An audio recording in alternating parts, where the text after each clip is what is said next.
Okay. Good evening and welcome to tonight's Men's Health webinar with Dr. Abram McBride. Tonight we will discuss the signs, symptoms, and treatment options for erectile dysfunction and stress urinary incontinence.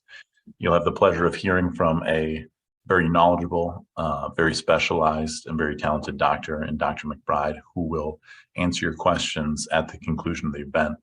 If you do have questions, please either tap on your mobile device, move your mouse, a toolbar will pop up. You will see an icon that says chat. Just tap or click on that icon, type your question in, hit submit, and we will get to those questions at the conclusion of the event. Without further delay, I would like to introduce Dr. Abram McBride. Hi, good evening, everyone. Thank you for joining. It's probably more fun than sitting outside in the cold snow. But anyways, I'm Abram McBride. Nice to meet you. And today we're going to talk about men's health topics in general. And before we do, just a brief overview of who I am and what I do. And as Michael gave me a very kind introduction, my entire practice is men's health. So everything from erectile dysfunction to prosthetic surgery, etc. I've trained East Coast, UNC Chapel Hill, and fellowship at Baylor College of Medicine. And thoroughly enjoy living and working in Colorado Springs. So before we dive into treatment options and things like that, let's talk first about what is erectile dysfunction. What does it mean? You know, we probably hear this word ED mentioned all over the place, the radio, the TV, etc. But essentially, erectile dysfunction is the inability to achieve or maintain an erection that is firm enough for sexual intercourse. And it's actually much more common than most people probably realize. In fact, 1 in 5 men, some point in their lifetime, will have some symptom of erectile dysfunction. But I think more importantly, about half of all men over age 40 have some degree of erectile dysfunction. So it actually impacts many men.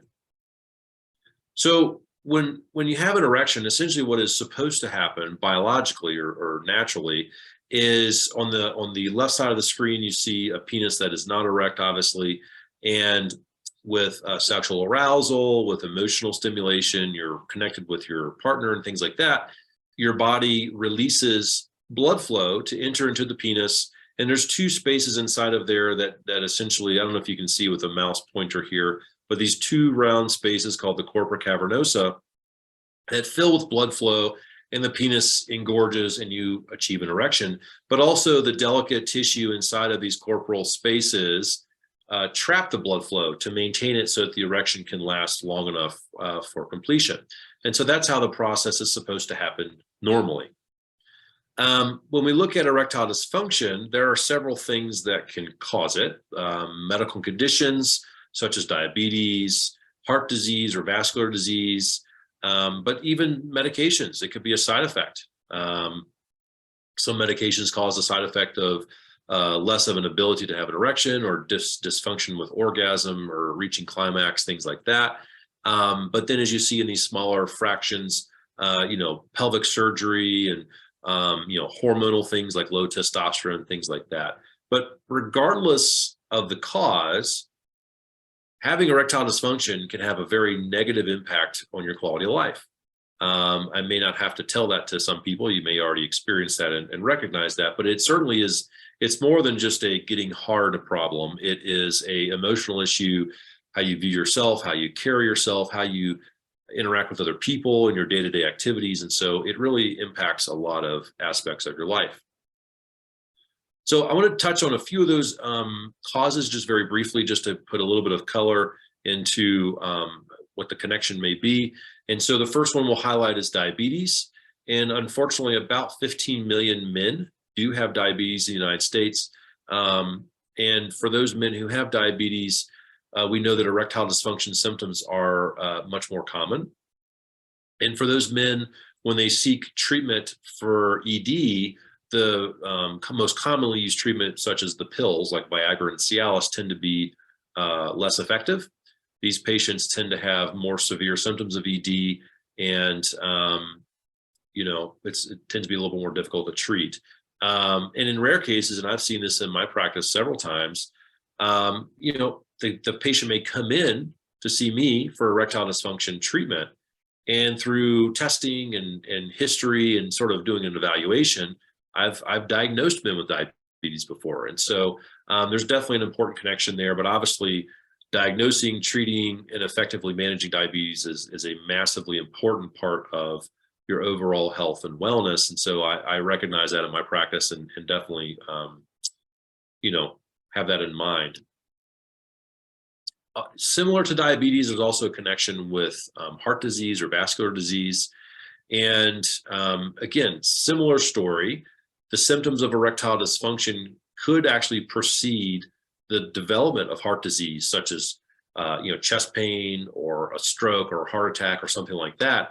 And so when you take men with erectile dysfunction and you follow them, and these studies have been done, a certain number of them could come back in 3 years, 4 years, 5 years, and then have some manifestation of underlying heart disease. And so again, I've certainly found some men over the years who are here, to see me for erectile dysfunction. We get them to see a cardiologist and have a stress test, and you may discover something preemptively.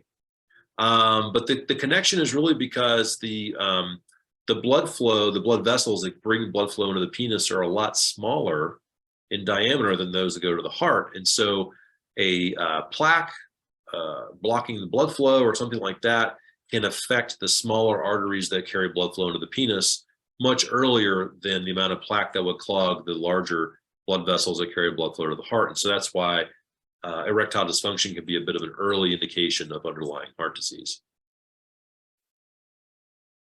And then the other potential cause of erectile dysfunction to highlight today is the connection with prostate cancer treatment. And, the prostate is an important organ. It's not really that important in our daily lives, other than producing the ejaculate fluid that's necessary for fertility and having children and things like that. But beyond that, the prostate really doesn't do much for us, except that as we get older, it tends to get larger and more in the way and cause urinary issues, or obviously you can develop cancer of the prostate. And so as you see in this picture, the relationship between the bladder that stores the urine, the prostate, and then the urethra. And so when it's time to urinate, the bladder basically passes the urine through the prostate. But there are also these important nerves that sort of wrap around the prostate, kind of like the outer layer of an onion. And when you either surgically remove the prostate, as you see in this diagram, where the prostate is these dotted lines represent where surgery would take place and the prostate is removed, or if you just radiate the prostate. With radiation, you're still getting radiation effect on those nerves.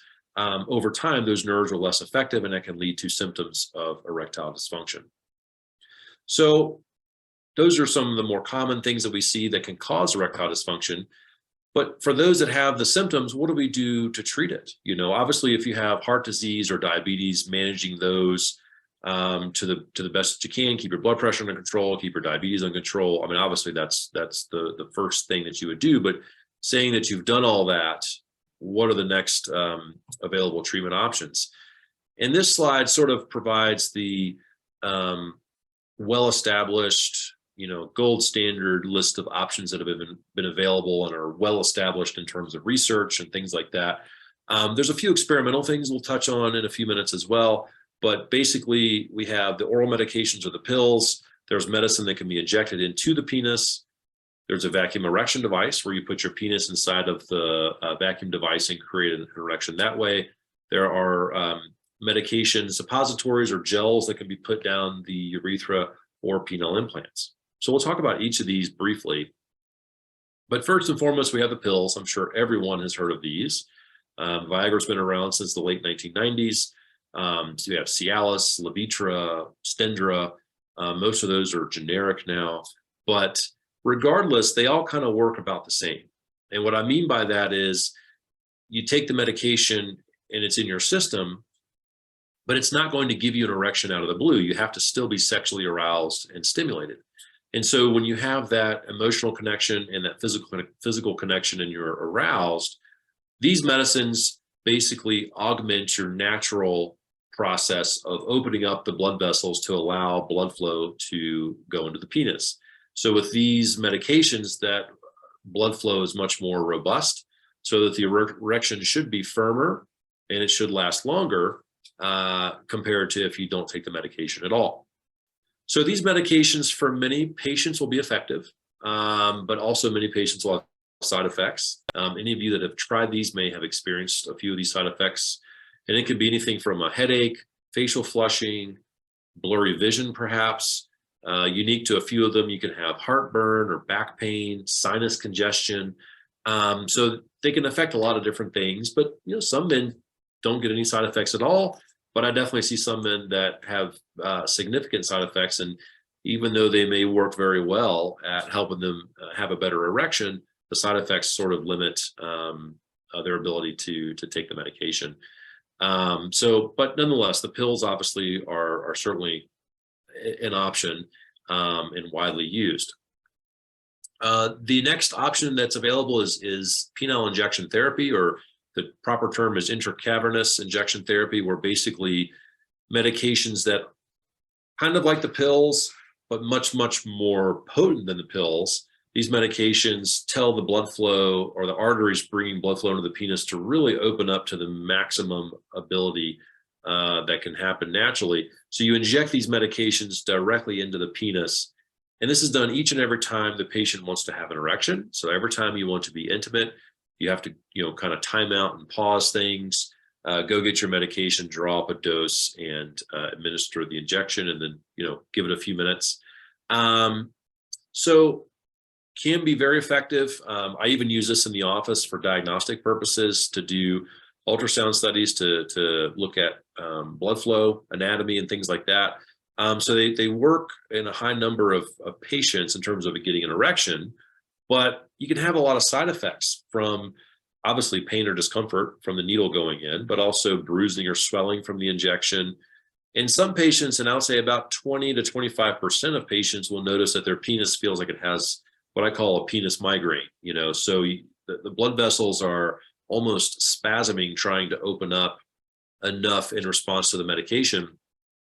And you get this achy discomfort in the penis that can be very, uncomfortable for some folks.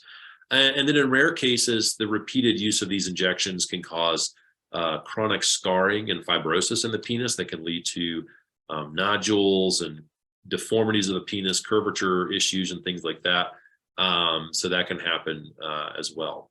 And really, when you look at the patients, a pretty decent number of patients will start off using this, but only about 15-20% will continue to use it more than about 6 months of time. So it's not necessarily the crowd favorite for a long-term solution. We also have the vacuum erection device. So those of you that remember the Austin Powers movies from about 20 years ago, he really tried to make these seem very cool, and his way of making it seem like a great option. But they're pretty simple. Basically, it's a hollow tube, and when you want to use it, when you want to be intimate, you put your penis in that tube and you create a vacuum, whether it's a manual cuff that you squeeze and release, kind of like a blood pressure cuff to create the vacuum, or it is a battery operated little battery operated motor that creates the vacuum. But regardless, this can draw blood flow into the penis to achieve an erection, or at least partially an erection. But the catch is it doesn't really do anything to trap that blood flow to maintain the erection. And so what most men have to use in addition to that is a very tight constriction ring or a constriction band at the base of the penis, to essentially function as a mild tourniquet to trap the blood flow so that the erection can be maintained. And that's really where most of the side effects come from. As you can imagine, the constriction bands, constriction rings can be uncomfortable. You can have bruising and swelling from that. Whipping this thing out at the moment of intimacy isn't always the most attractive thing to do either. And so the lack of spontaneity and things like that can also be a roadblock for using this. And really, in my practice, I view vacuum erection devices, really the role that they play is more for men in whom we're trying to prevent atrophy or shrinkage of the penis, or we're trying to restore penile length and things like that. So I view it more as like an exercise type of penile exercise type of option, as opposed to something that works well for spontaneous erections. We also have the urethral medications, and these can either be like a suppository or a gel. And essentially these, similar to the medicines that are injected with a needle, this medicine is put into the urethra and it absorbs through the urethra and can help stimulate an erection that way. I think the big drawback here is it's just uncomfortable to have something put down your urethra, particularly when these medications trigger vasodilation that can cause pain and discomfort. And it's not as effective as the type of medicine that's injected. And so the response rate is about 50%, 60%. And so with the pain and discomfort of using the suppository and the lower response rate, I would say it's fairly few patients that I have taken care of that find this to be a satisfying solution, but it is nonetheless an option. Now, there are a few investigational things out there that you've probably heard about.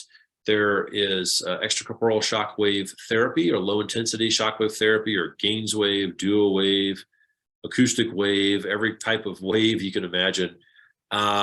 It really all centers on the same type of science, which is passing low intensity ultrasound energy back and forth through the penile tissue to help improve blood flow. It's not FDA approved, so it is considered experimental, and therefore it's never covered by insurance. But I will tell you, the clinical research and data that's available, for the right patient in the right clinical context, it can certainly be effective and is a reasonable treatment option, but it has to be for the right patient. And I think some of these folks that market it heavily are basically providing it as a one-size-fits-all solution. And I think that's where folks get into trouble, where they're paying a lot of money and not getting a lot in return for that. But moving on to the stem cell therapy or platelet-rich plasma injection therapy, these treatments certainly have much, much less research backing them. And so I think they are, very experimental. And while I do offer shockwave therapy in the clinic here, I do not offer stem cell therapy or PRP therapy. It's just hard for me to justify that, cost to patients if I don't really have much to offer them in terms of expected results. And then moving on, we have penile implants. And so this option is what I would consider a more definitive or restorative option for treating erectile dysfunction. And they've actually been around for many, many years, but there's been significant improvements and development and progression of the implant mechanically. And really today we just use the three-piece inflatable, which you see here.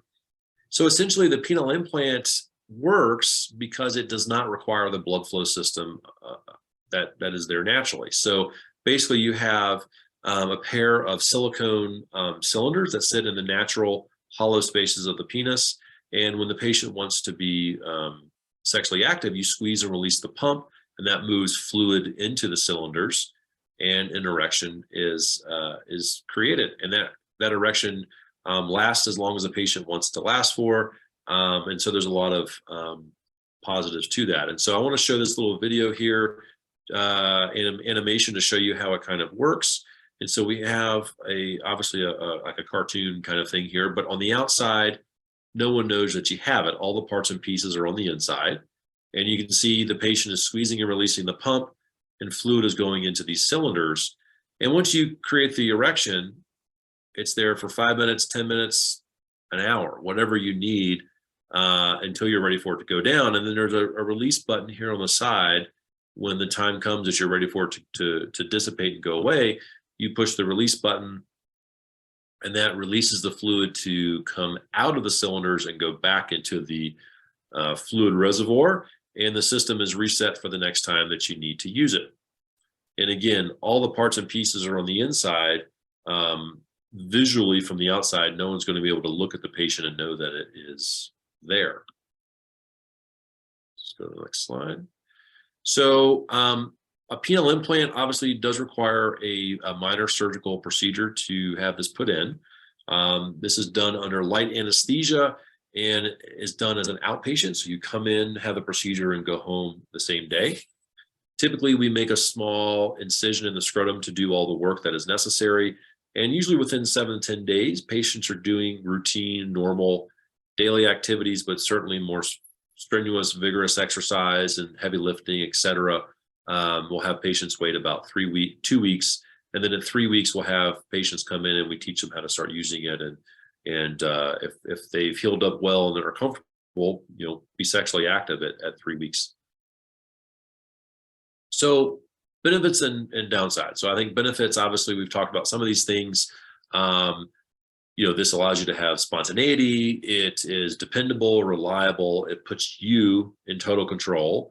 A lot of patients are happy and satisfied with these procedures. 98% of patients and their partners would recommend this to a friend or a colleague or something.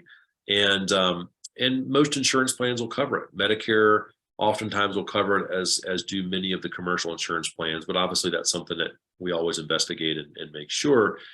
But, compared to the other treatment options, this is really the only thing that truly restores the patient's ability to have an erection on a dependable, reliable basis.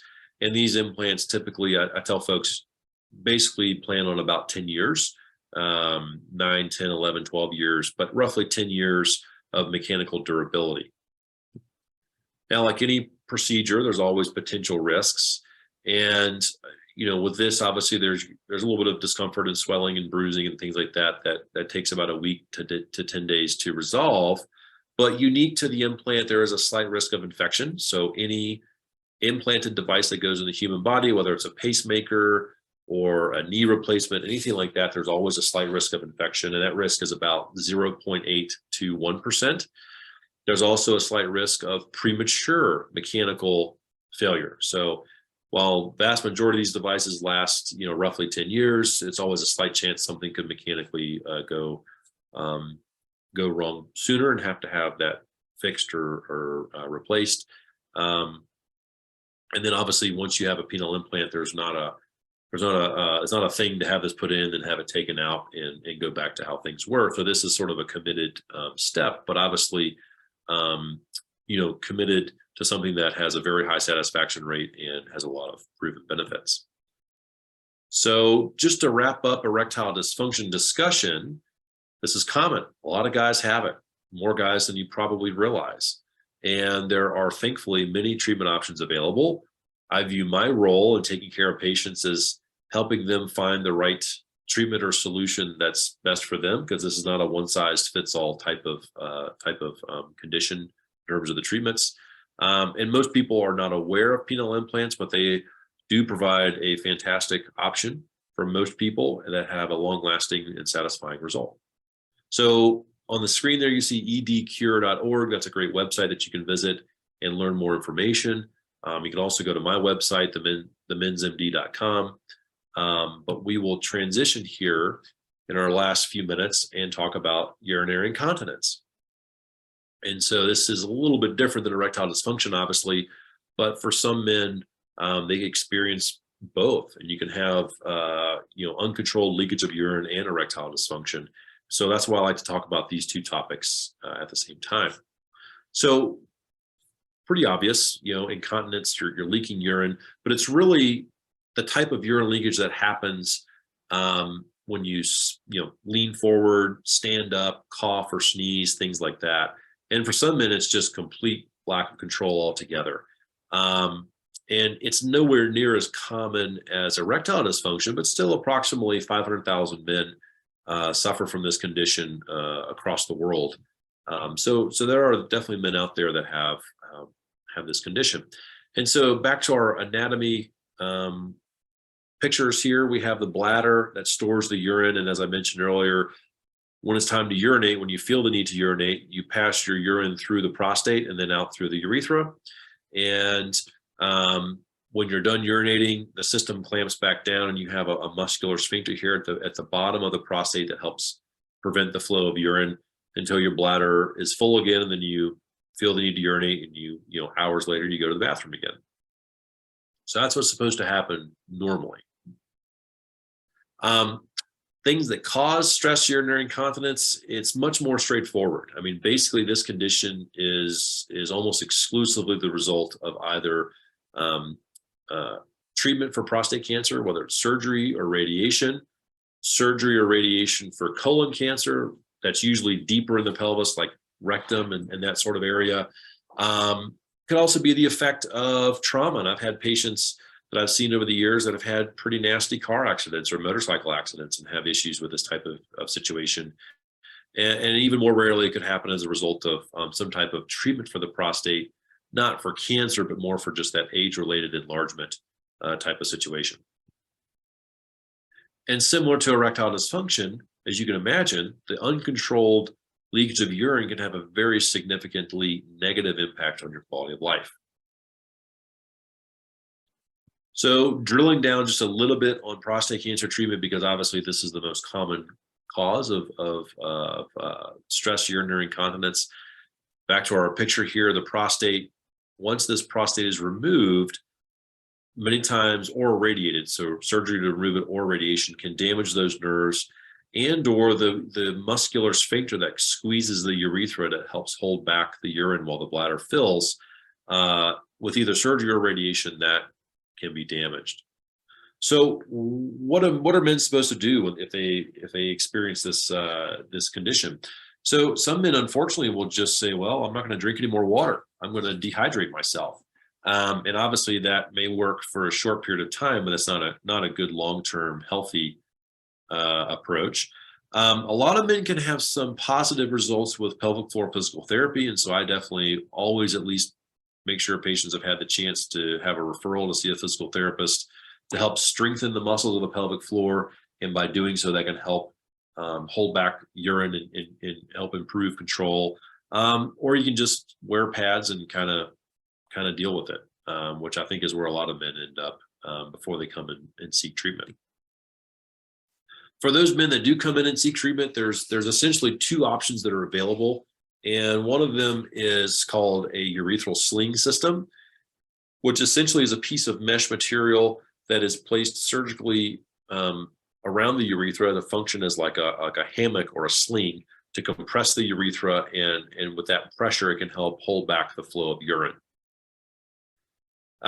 Slings are advantageous from the perspective that, there's really no parts or pieces that you have to control or feel or notice that are present. Once the sling is in, it operates on its own to help achieve urine control. There's a fairly high satisfaction rate as well. About 92% of patients would say that they're very happy with the results. So that's one option. Alternatively, we have what would be more or less considered the gold standard, which is the artificial urinary sphincter. And I say that because the sling can be effective for men who have a smaller amount of urine leakage. So their leakage is what I would consider to be mild or minimal. But for men who have moderate or more significant urinary leakage, the urinary sphincter is by far the better option because it's much more direct and much more addresses the root cause. Again, it's undetectable to others, but obviously the patient has to be involved to control use of the device. And it functions very similar to how your natural sphincter would function. So I think in that sense, it kind of works well with how you urinate, how you go to the bathroom, how you feel the need to go to the bathroom, things like that. And this really can be an option for anyone. I mean, the sling is very nuanced to a certain patient population that have, like I said, mild leakage. The sphincter can be used for everyone. So again, a diagram just to briefly describe how it works. You have a silicone type cuff that compresses the urethra 24/7. And that's connected to a control pump in the scrotum that when you feel the need to go to the bathroom and urinate, you squeeze the control pump, and that allows the cuff to open. Urine will flow from the bladder through the urethra, and then after about 90 seconds to 2 minutes, the cuff will reinflate and go back to compressing the urethra. So again, we have a little short video clip here to show that demonstrates the device in action. All the parts and pieces are completely on the inside. And you can see the control pump. So the patient's going to squeeze that here in a moment. And what that does is it opens up the cuff so that urine can flow through. And then after that short period of time, the system reactivates and the cuff compresses the urethra. And you're back to a level of control over the flow of urine. So both procedures, whether it's a sling or an artificial urinary sphincter, are basically Same thing as a penile implant. You come in, have the procedure under light anesthesia, and go home the same day. For the urinary sphincter device, it does require 2 small incisions, one down below the scrotum and one up on the lower abdominal wall. And again, within about a week to 10 days, patients are back doing their normal routine daily activities. The urinary sphincter device, again, patients are very happy with these. Up to 94% of these patients would recommend the procedure and the device to a friend. And many patients will also report good long-term durability. And I tell patients, you can expect to get about 8 years to 10 years of durability of the device. And so really, I think the power of these is the fact that it gives you control, right? Because a lot of these guys, if they're suffering from this condition, have no control or minimal control over the flow of urine. Achieving that control is massively impactful in a positive way to their psychological well-being. And so it's understandable why there's a high satisfaction rate and those sorts of things. Again, procedures, they're not high-risk procedures, but there are slight risks. Unique to the sling, the sling can get loose over time. And so men with a sling can have a great result for a year or two. And then as time goes on, the sling may loosen and then they start to lose the effect of the sling. So the urine leakage starts to return. Or the sling could be too tight and they cannot urinate at all. And that is fortunately pretty rare, but that can happen. And anyone who's fairly savvy with medical devices and things like that know that the use of slings and mesh in women has led to a number of issues. That's much, much less common in men, but there's always that theoretical risk. The urinary sphincter device, again, there's about a 0.8 to 1% risk of infection. Ultimately, it can mechanically wear out and stop functioning after about 9-10 years, similar to the penile implant. And then a little bit unique is with that cuff that compresses the urethra, it can cause the urethra to atrophy a little bit over time, usually many years. And then a little bit of urine leakage may slowly come back, or in rare cases of like a medical emergency or something like that. If paramedics and healthcare providers are not aware of the patient having a sphincter, then they could inadvertently damage the urethra by trying to put in a catheter or something like that. So I always have my patients wear like a medical alert bracelet so that it can be publicly displayed to whoever may take care of them that they have a device for that. So in summary, male stress urinary incontinence is a known side effect of prostate cancer treatment and colorectal cancer treatment and other types of treatments. There are, I would say, a smaller variety of treatment options, but still treatment options nonetheless. But there are certainly more definitive options like the sling of the urinary sphincter device that can definitely help restore the control over the flow of urine for these patients. And so again, this website, fixincontinence.com, has a lot of great information about these devices and procedures and just urinary incontinence in general that I would encourage you to check out. So with that, I would say we reached the end. Thank you for attending. That's the contact information for my office on the screen. You can always call the number at the office, or you can request an appointment through the website at themensmd.com. But Mike, I think I'll turn it back to you and see if we have any questions. Yeah, thank you, Dr. McBride. There's a question about physical activity after receiving an implant. Are there any physical activities that could potentially damage cylinders, the pump, or any other parts? Or if you get an accidental blow to the groin area, that could harm the device?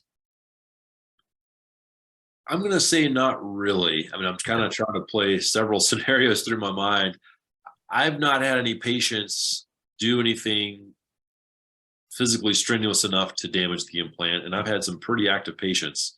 In fact, I recall one patient who had to have a penile implant and a urinary sphincter device, and 3 weeks later was on a multi-week long backpacking canoe trip down the Colorado River in the Grand Canyon. So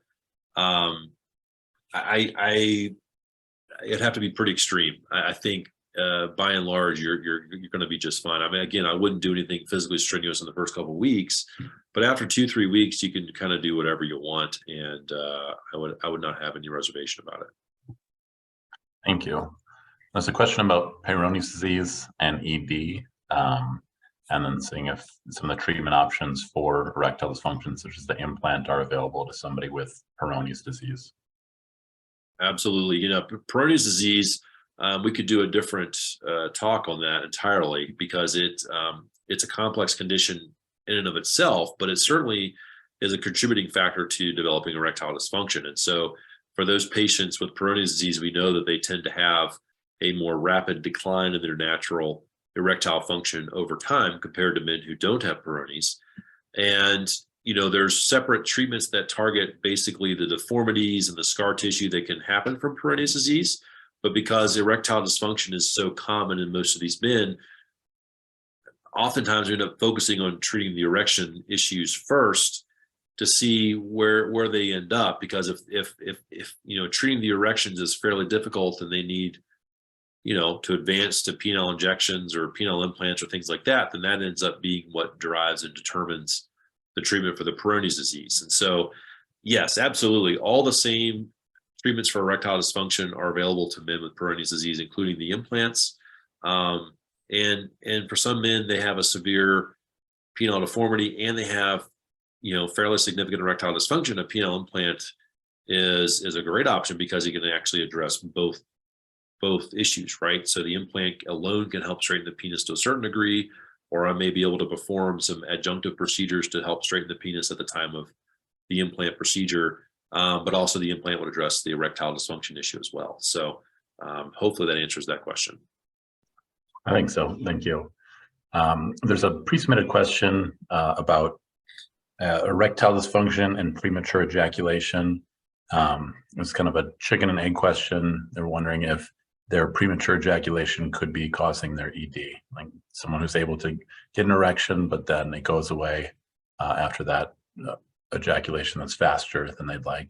And the second part of the question is if there's treatment options for that PE.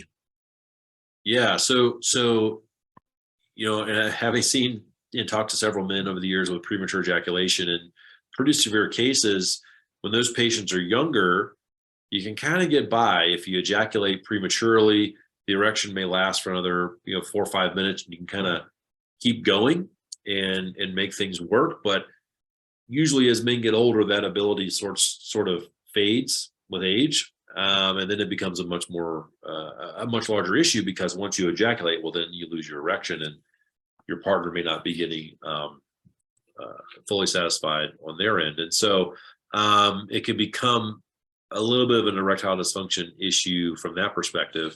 But there are several treatments that are available that can focus on addressing the premature ejaculation. So making it to where cognitively at the brain level, it takes more stimulation, more time to reach that level of orgasm. And so if you can prolong that, as long as you have good enough erectile function to have a more prolonged erection as well, that can address the issue.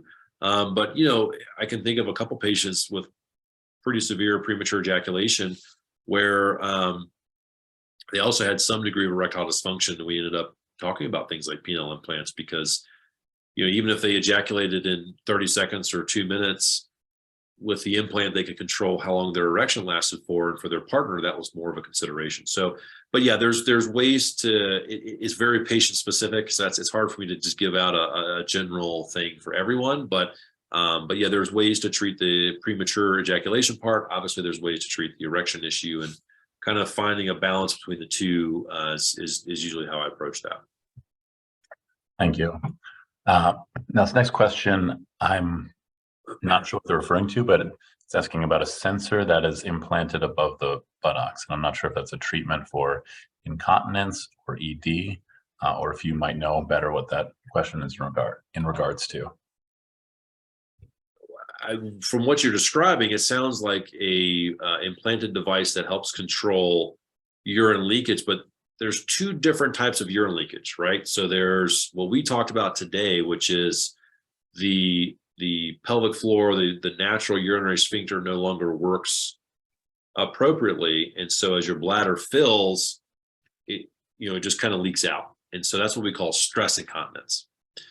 The other type of urine leakage that can exist is what's called urge incontinence. And what I mean by that is, as the bladder starts to fill with urine as it's produced, your bladder tells you, hey, I got to go pee. Hey, I got to go pee. And it gives you that message prematurely. And in patients who have incontinence from that, basically what's happening is as soon as they start getting that sensation that they need to go, they start leaking. And so they can't make it to the bathroom in time, or they're having to go, every hour, things like that. And so for urge incontinence, which is different than what we talked about today, one option is an implantable pacemaker, essentially, that controls the signals from your spinal cord to your bladder to try and get those bladder urges under control. Now, the next question, somebody who has an implant and says the pump is hard to compress. If somebody has that or any other issue, what would you recommend that they do? So if someone has an implant and the pump is hard to compress, the simplest troubleshooting thing that you could do at home is just reset the system. And so what I mean by that is push the deflation button to deflate. And when you do that, you reset the system back to square one. And then when you go to inflate, the first squeeze that you have to inflate the pump has to be your best squeeze. And what I mean by that is you have to generate a nice amount of force. And sometimes you'll actually feel or hear like a clicking or a popping. And then the little piston or valve inside the pump is in the correct position. And then the subsequent pumps should be successful, and you should be able to inflate the implant from there. If that doesn't work, then you need to come see me. And I think we need to look at it and see what's going on. There are some other techniques and maneuvers I could do in the office to try and, it's extremely rare, but a pump can be sort of stuck, if you will. And I can get it unstuck if that's the issue. But that's, other than that simple technique of just sort of resetting things at home, definitely, let us know and we can take a look at it. Now, there's a question about sensation in regards to the penile implant. So this person says they lost the euphoric feeling. Is that something that can come back with a penile implant, particularly if they had their prostate removed? Yeah, that's always I'd probably want to ask some more questions for that person, but in general, yes. I mean, for various reasons, sometimes people can lose sensation of the penis, whether it's from neuropathy related to diabetes, surgery or radiation therapy for prostate cancer, to name a few. And so it depends on the cause as to the likelihood of it returning. I would say in the context of someone with diabetes, it's probably not going to come back. From radiation or surgery, it can, but nerve healing takes about a year. And so it could take some time for that to come back. But for some men too, the penis doesn't, if you have a pretty significant erectile dysfunction and you're not getting erections, you may not have as much sensitivity that you're aware of, but if you're able to have a better erection, that may help you feel more sensitive, particularly with sexual activity and things like that. Having an erect penis can help trigger those nerves and, put the pressure in the right spot to have pleasurable sensation and things like that. So from that perspective, I think addressing erectile dysfunction can potentially improve a lack of penile sensitivity. But in general, I would never tell anyone to expect, a penile implant is going to make your penis much more sensitive and make your orgasms better. I mean, that is definitely not something I would tell anyone. Vice versa, putting in an implant or treatments for erectile dysfunction shouldn't make your sensitivity worse. Really what's going on there would be largely the same. It's just, remember, trying to be sexually active with a penis that's not erect because you have erectile dysfunction, it's hard for all the other things that go along with sexual pleasure and sexual fulfillment to work properly. So kind of it all starts with making sure you have a good erection in the first place. Thank you. It looks like there's no further questions at this time. You've conveniently got the slide up, but if somebody wants to get a hold of you, what is the best way to do that?